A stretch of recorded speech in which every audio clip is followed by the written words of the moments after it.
नमस्कार दोस्तों, मेरा नाम है आशीष पुनिया और मैं आपका स्वागत करता हूं अपने चैनल गेम ऑफ लाइफ में। आज की इस वीडियो का टॉपिक है हाउ टू रीच गॉड। बहुत से लोगों के मेरे पास कमेंट आते हैं, मैसेज आते हैं कि भाई भगवान एग्जिस्ट करते हैं क्या, और अगर एग्जिस्ट करते हैं तो उन्हें कैसे पाया जा सकता है, उन्हें कैसे समझा जा सकता है, उन्हें कैसे जाना जा सकता है। तो कई लोग ये भी बोलते हैं भाई मैं भगवान में मानता हूँ, कई लोग मेरे को बोलते हैं भाई मैं भगवान में नहीं मानता हूँ। तो मैं उनको सिर्फ एक ही एडवाइस करता हूँ कि अगर आप मानते हैं तो आप रोड के इस साइड खड़े हैं, और अगर आप नहीं मानते हैं तो आप रोड के इस साइड खड़े हैं। रोड पे चलना जरूरी है। रोड पे चलने का मतलब है सीकिंग करना जरूरी है, उन्हें जानना जरूरी है। बेफालतू में ना तो मानना जरूरी है और बेफालतू में ना ही डिस्कार्ड करना, ना ही ना मानना जरूरी है। उन्हें जानना जरूरी है। जानने की जो प्रक्रिया है वो रास्ते पे चलने की प्रक्रिया है, वो ही सीकिंग कहलाती है। और हमारे भारत देश के अंदर जो सनातन धर्म है वो पूरा का पूरा सीकिंग पे बेस्ड था, जो आज के दिन अंधभक्ति के अंदर बदल गया है। क्योंकि बीच में एक भक्ति मूवमेंट आई थी जिसके अंदर इतना ज्यादा स्ट्रेस इस चीज पे डाला गया जिससे कि वो सारी की सारी जो साइंस थी हिंदुइज्म की और सनातन धर्म की, वो कहीं ना कहीं लुप्त होती जा रही है। कैसे उसको जानना है, कैसे उसको पाना है, इसके लिए मैं आपको बहुत सिंपल सी चीजें बताऊंगा जो आपको खुद के ऊपर अप्लाई करनी है। कहीं मंदिर जाने की जरूरत नहीं है, किसी के आगे कुछ करने की जरूरत नहीं है, किसी पंडित के आगे कुछ करने की जरूरत नहीं है। सिर्फ आपको अपने आप को 5 दोषों से या फिर 5 बंधनों से या फिर 5 कुछ ऐसी नेगेटिव चीजों से अपने आप को बचाना है। आपके पास ईश्वर खुद चल के आ जाएंगे। देखिए, ये सारी 5 चीजें जो मैं बताऊंगा ये आपने सुनी होंगी। ऐसा नहीं है कि आपको इसके बारे में नहीं पता, आपको पता होगा, बट आप नजरअंदाज कर रहे होंगे इन चीजों को। चलिए मैं थोड़ी सी आपकी फ्लैशबैक्स लाने में हेल्प करता हूं। मैं पराशर लेक गया था, मनाली के लिए जा रहा था। बीच के अंदर पराशर लेक आ रही थी तो वहां मन किया कि यहाँ पे जरूर जाना चाहिए। उसके बारे में फोटोज देखी थी और सुना था वीडियोस में, तो मेरा मन था। वहां जब मैं गया तो बहुत ही it's a very beautiful place. एक छोटी सी लेक है जिसमें कहीं से पानी आने की कोई जगह नहीं है। वो पानी वहीं पे रहता है, कहीं जाता भी नहीं है। गर्मियों में भी वहीं है, सर्दियों में भी वहीं है, और सर्दियों में तो इवन और सुंदर नजारा हो जाता है उस लेक का। उस लेक के बीच के अंदर ना एक गोल गोल सा जिसपे घास जमी हुई है, वो मूव करता रहता है, कभी लेफ्ट हैंड साइड कभी राइट हैंड साइड। तो जो पराशर ऋषि थे वो महाभारत के टाइम पे सबसे सिद्ध ऋषियों में से एक थे। तो एक तरीके से जो महाभारत का जो कुल था, पांडव और कौरव, वो इन्हीं के वंशज थे। अब जिसने महाभारत देखी होगी या महाभारत पढ़ी होगी उसे पता होगा पराशर ऋषि के बारे में। तो इनके मंदिर में जब वहां पे मैं पहुंचा तो मंदिर के गेट पे बहुत सुंदर चीज लिखी हुई थी और वो देख के मैं हक्का बक्का रह गया था। ये 2017 के मिड की बात है, जब मेरी अवेकनिंग इनिशिएट हो चुकी थी। उसके बाद में अपने आप ही मेरे स्पिरिचुअल ट्रिप्स लगने लगे और काफी मैंने सोलो ट्रिप्स भी किए उस टाइम पे। और बहुत सारी प्रकृति ने मुझे हेल्प किया बहुत सारी चीजों को समझने में, खुद को जानने में। तो वहां जाके मैं देखता हूं बोर्ड पे लिखा है काम, क्रोध, लोभ, मोह, अहंकार। इन 5 चीजों को अगर आप त्याग देंगे तो ईश्वर खुद आपके पास चल के आ जाएंगे। तो ये थॉट मेरे दिमाग में घर कर गया। मैंने इस पे और रिसर्च करने की कोशिश की और डीप जाने की जिज्ञासा हुई मेरे अंदर। तो 1-2 बार हमने सुना है, बहुत से ऋषि मुनि बाबा लोग ये हमें बताते रहे हैं कि काम से दूर रहो, क्रोध नहीं आना चाहिए, मोह अटैचमेंट गलत चीज है, लोभ ग्रीड नहीं आना चाहिए, और अहंकार प्राइड नहीं आना चाहिए। इन 5 चीजों से अगर आप दूर रहेंगे तो आप देवता हैं फिर एक तरीके के। आप अगर आपके अंदर इन 5 चीजों का वास नहीं है तो आप लिटरली में देवता हैं। अब मैं आपको चीज समझाता हूं कली युग के अंदर क्या होना था। कली के षड्रिपुओं के बारे में बताता हूं। षड्रिपु क्या होते हैं? ऐसा नहीं है कि ये षड्रिपु अभी क्रिएट किए हैं कली ने।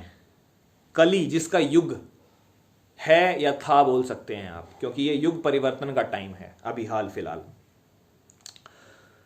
तो कली के षड्रिपुओं के अंदर नाम आता है काम, क्रोध, लोभ, मोह, मत्सर्या एंड अहंकार। उसमें 6 का मेंशन है। अभी रिसेंटली दशहरा गया था, उसके ऊपर भी आपने सुना होगा कि रावण बाहर नहीं है, हमें अपने अंदर के रावण को मारना है। 10 नेगेटिव क्वालिटीज बताई गई थी, उसके अंदर 6 तो यही थी।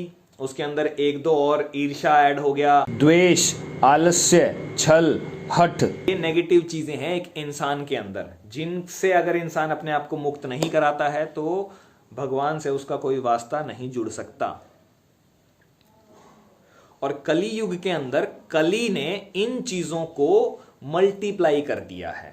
मतलब जो काम, लस्ट की जो एक्टिविटी सतयुग के अंदर थी वो बहुत कम थी, त्रेता युग में थी, वो सतयुग से थोड़ी ज्यादा थी, द्वापर युग के अंदर थोड़ी और ज्यादा थी, और कलयुग के अंदर तो हर इंसान ही लस्ट के चक्कर में पड़ेगा।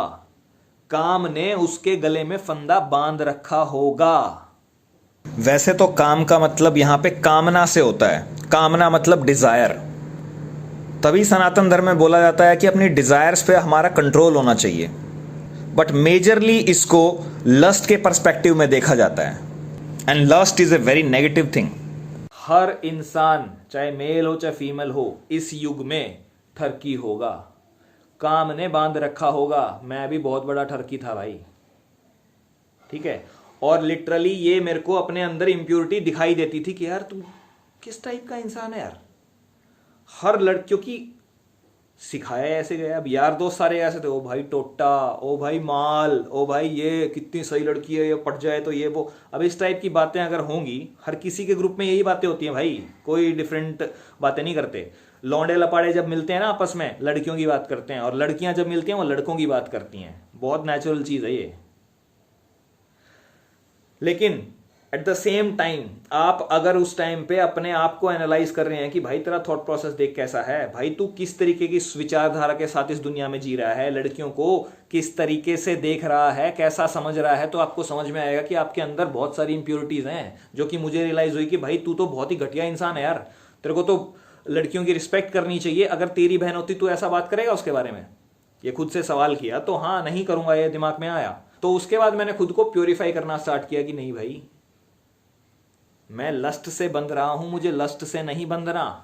तब मैंने नो फैप स्टार्ट किया, ब्रह्मचर्य का मतलब समझा, फिजिकल ब्रह्मचर्य किया, मेंटल ब्रह्मचर्य करा, और लिटरली कामदेव के जाल से निकल के कामदेव को जुत्ती के नीचे बैठा लिया। वो तैयार है तुम्हारी जुत्ती के नीचे बैठने के लिए। तुम विष्णु हो, गर्भोद कसाई विष्णु, जिसने गर्भ से जन्म लिया है, आप हो वो। तुम्हें मेंटेन करना है इस धरती पे जो भी गड़बड़ चल रही है, लेकिन अगर लिमिटेड आइडेंटिटी के साथ जीते रहोगे तो तुमसे खुद का भी नहीं संभलेगा, धरती का तो भूल जाओ। सिमिलर गोज फॉर क्रोध।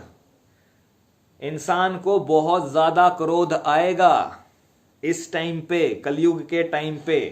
कोई छोटी सी बात किसी ने कुछ बोल नहीं दी, 1 मिनट में गुस्सा आ गया।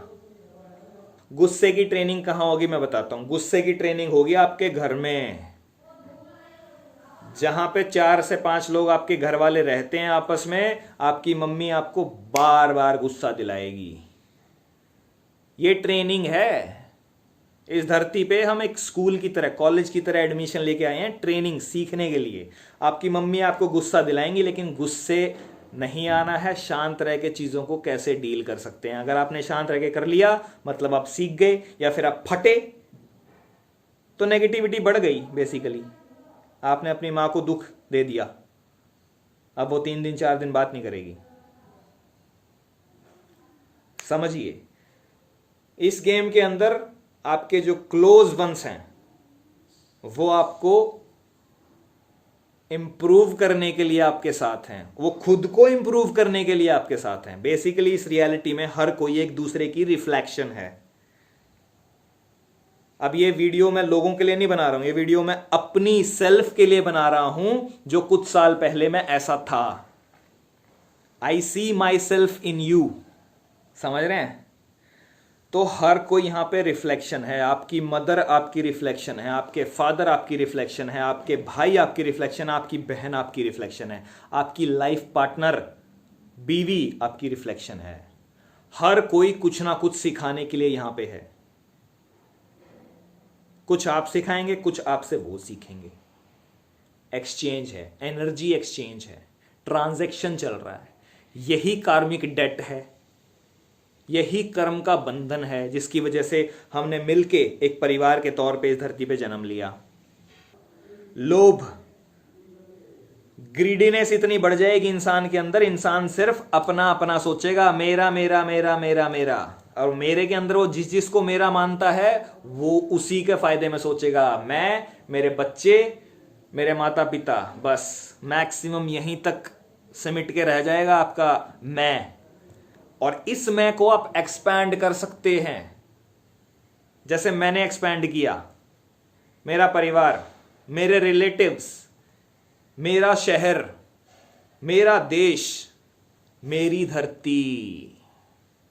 आपके हाथ में है कि इस मैं को आप अपने आप को आइडेंटिफाई, ये मैं आइडेंटिटी है, किस चीज से आइडेंटिफाई करते हैं। और हर टाइम मैं अपने आप को इस धरती का एक वासी के तौर पे आइडेंटिफाई करने लगा तो मुझे हर कोई अपना परिवार ही लगने लगा। वासुदेव कुटुंबकम मुझे असली में तब समझ में आया। सिम्बाइसिस में गया तो वहां गेट पे सबसे पहली चीज क्या लिखी हुई थी मेरे कॉलेज में, वासुदेव कुटुंबकम।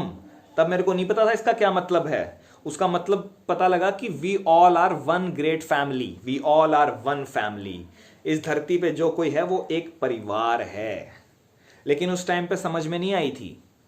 जब अवेकनिंग स्टार्ट होने लगी और जब इन चीजों से मैं गुजरने लगा तब समझ में आने लगा कि कैसे पूरी धरती पे हर कोई एक परिवार है, सिर्फ आइडेंटिफिकेशन का फर्क है।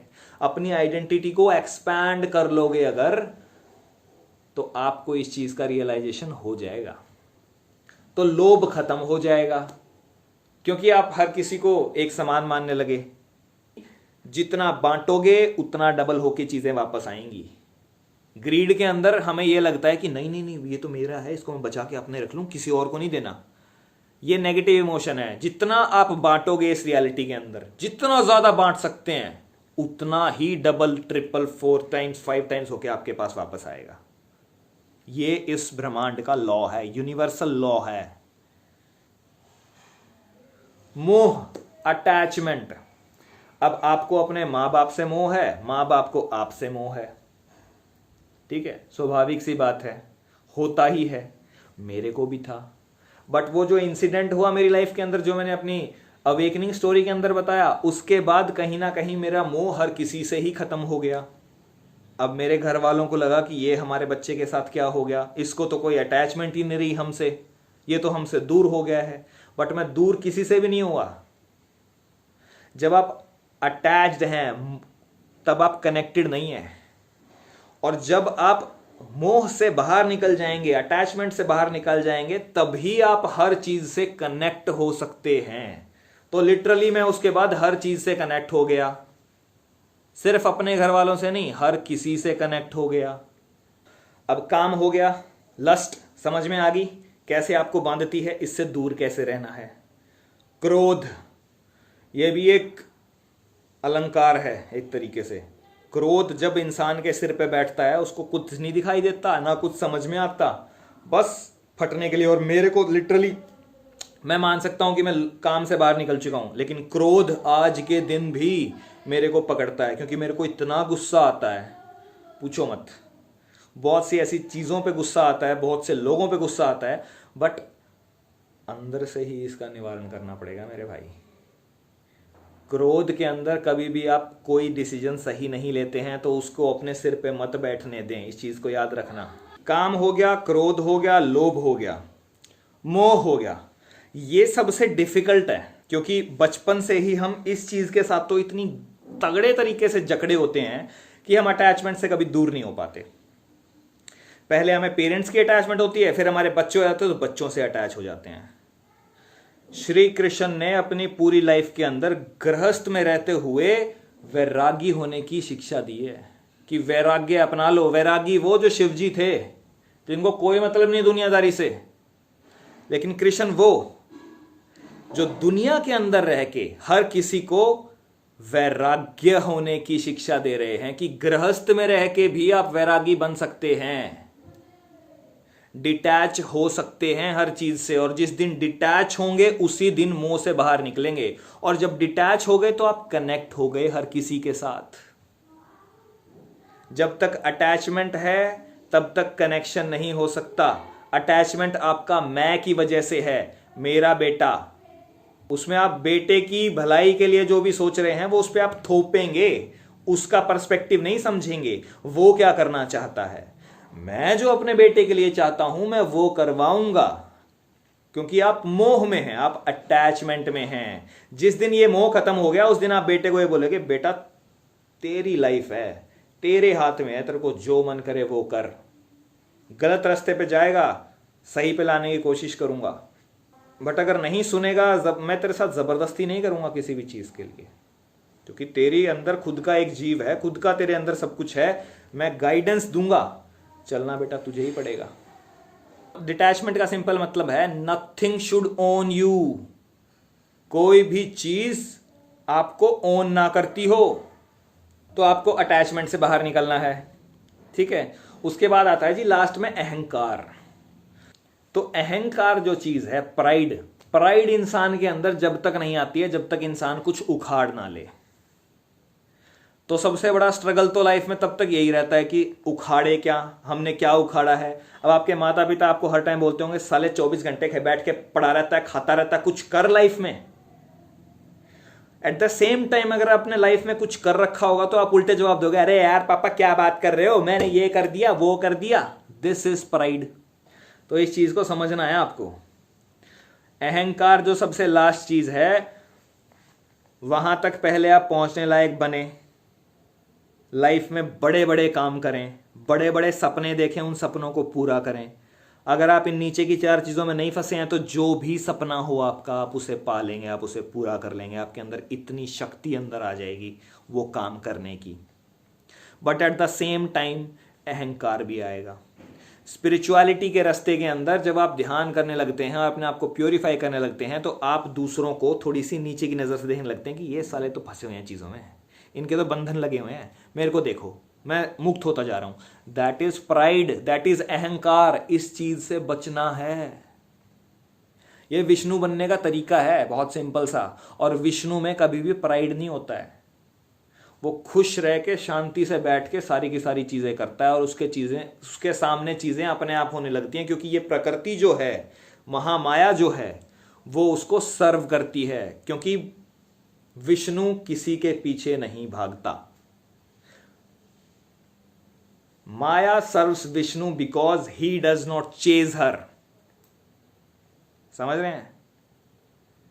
माया विष्णु को इसीलिए सर्व करती है क्योंकि वो किसी के पीछे नहीं भागता, माया के पीछे भी नहीं भागता। इस दुनिया के अंदर जो भी आप चीज देख रहे हैं, हर चीज माया है। आपके लिए मैं माया का काम कर रहा हूं इस टाइम पे। मेरे लिए, मेरे अलावा पूरी दुनिया माया है। आई होप आपको थोड़ा बहुत समझ में आ रहा हो। Everybody is just a reflection. हम इस गोले के, ये जो स्ट्रक्चर दे रखा है, इसके बाहर का हमें जो भी चीज दिखाई दे रही है वो जस्ट रिफ्लेक्शन है, इल्यूजन है, माया ने क्रिएट किया है हमारी लर्निंग के लिए। तो जिस दिन आपने ये 5 इंप्योरिटीज के ऊपर काम कर लिया, प्रभु आपकी जेब में। अब आपको ये एक पिक्चर दिखाता हूं जिसके अंदर श्री कृष्ण राधा के साथ ऊपर बैठे हुए हैं। कुछ स्टेयर्स हैं, उस स्टेयर्स के ऊपर से ये भक्त ऊपर चढ़ने की कोशिश कर रहा है, बट इसके गले पे कुछ फंदे लग रहे हैं। ये वही सेम चीजों के फंदे हैं जिनके बारे में मैं आपको बता रहा हूं। काम, क्रोध, लोभ, मोह, अहंकार। मेजरली ये 5 हैं। अब ये तो हो गया भक्ति के साइड का एंगल, या फिर सनातन धर्मा से जो विजडम है उसको एक्सप्लेन करना। अब जो मॉडर्न स्केल ऑफ कॉन्शियसनेस की बात करें, इस पे मैंने पहले वीडियोस बनाई हैं, आपने अगर देखी हो तो आपको समझ में आएगा कि मॉडर्न जो ह्यूमन कॉन्शियसनेस है उसको अगर हम नंबर्स में बात करें, नंबर्स में डिवाइड करें, तो सबसे नीचे आता है जी गिल्ट, नंबर 20 दे दिया उसको। Shame, fear, lust, attachment, greed, pride. ये जो नेगेटिव हैं ये वही तो हैं जो मैंने आपको बताया, ये 5 काम, क्रोध, लोभ, मोह, ईर्ष्या, अहंकार, वही तो हैं। क्या अलग था? कुछ भी नहीं। बट हाँ ये है, इन्होंने थोड़ा सा और एक्सपेंड कर दिया, इन्होंने अलग अलग चीजों को समझा दिया। यही नेगेटिव जोन है, यही कलयुग है, यही शैतान का एरिया है या कली का एरिया है। इस चीज से बाहर निकलेंगे ऊपर, करेज, लव, जॉय, हैप्पीनेस, एनलाइटनमेंट। ये जो ऊपर के डायमेंशंस में अगर आप जाने लगेंगे, यही भगवान का जोन है, यही कल्कि का जोन है, यही सुपर कॉन्शियसनेस का जोन है, यही आपकी हायर सेल्फ का रिप्रेजेंटेशन है। नीचे का लोअर सेल्फ, ऊपर का हायर सेल्फ। जिस फ्रीक्वेंसीज में आप ज्यादा रहेंगे, ऊपर की में रहेंगे, खुश रहेंगे, प्यार, आप खुद प्यार होंगे तो हर किसी को प्यार करेंगे, हर किसी को प्यार बांटेंगे। और ऊपर जाएंगे, आपके अंदर बत्ती जल जाएगी, तीसरा नेत्र खुल जाएगा, निकल के नहीं खुलेगा। तीसरा नेत्र का मतलब है अंदर बत्ती जल जाएगी। जो अंधेरा था, जिसमें कुछ दिखाई नहीं दे रहा था, क्लैरिटी नहीं थी लाइफ में, तो क्लैरिटी आ जाएगी, हर चीजें समझ में आने लगेंगी। हर चीज यहां पे किसी पर्पज के लिए है, कोई भी चीजें रैंडमली नहीं हो रही हैं।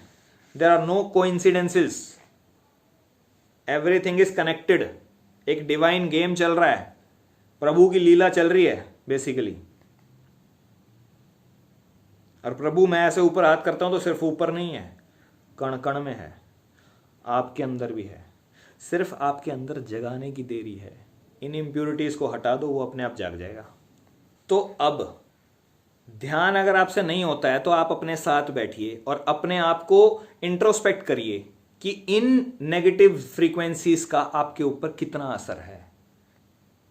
अब लस्ट को काटने के लिए मैंने नो फैप सीरीज बना रखी है, उसको देख के आप समझ सकते हैं और अपने आप को हेल्प कर सकते हैं। आगे क्रोध के ऊपर काम करना है, अब बहुत सारे काम करने हैं। धीरे धीरे वीडियोस आती रहेंगी आपकी हेल्प करने के लिए, मैं बनाता रहूँगा, कोशिश करता रहूँगा कि आपको इन सब चीज़ों से बाहर निकालता रहूँ। बेसिकली मैं कुछ नहीं निकाल रहा हूँ, करना आपको ही पड़ेगा। मैं तो सिर्फ आपको आगाह कर रहा हूँ और बता रहा हूँ कि ऐसे फंसे हैं हम और ऐसे निकल सकते हैं। करना आपको खुद ही पड़ेगा मेरे भाई। और इस चीज को हमेशा याद रखना, दिमाग में बैठा दो इसको अच्छी तरीके से। तुम विष्णु हो, तुम्हारे अंदर से ही उस महाविष्णु का रास्ता है। उसे रीच करना चाहते हो तो ये जो नेगेटिव बंधन है जो तुम्हें बांध के रख रहे हैं, इनसे अपने आप को मुक्त कर लो। तुम्हारे अंदर से ही रास्ता है। You will become the light for this world if you remove all your impurities. जिन इंप्योरिटीज के बारे में मैंने अभी बात की है। और तुम एक लिटरली दीपक की तरह काम करोगे। अभी दिवाली गई है, दिए जलाए होंगे, एक दिए पे आपने माचिस से आग लगाने की जरूरत है, उसके बाद उसी दिए को आप दूसरे दिए के पास ले जाओ, वो लाइट करता जाएगा। एक चिंगारी काफी है पूरी धरती को जगाने के लिए। शुरुआत खुद से करनी पड़ेगी। किसी दूसरे को बदल के आप धरती को नहीं बदल सकते, खुद को बदलो। आपको देखकर लोग अपने आप बदलने लगेंगे। धन्यवाद। वीडियो आपको पसंद आई है तो इसे लाइक करें, शेयर करें, चैनल को सब्सक्राइब करें और बेल आइकन दबाना मत भूलें। धन्यवाद।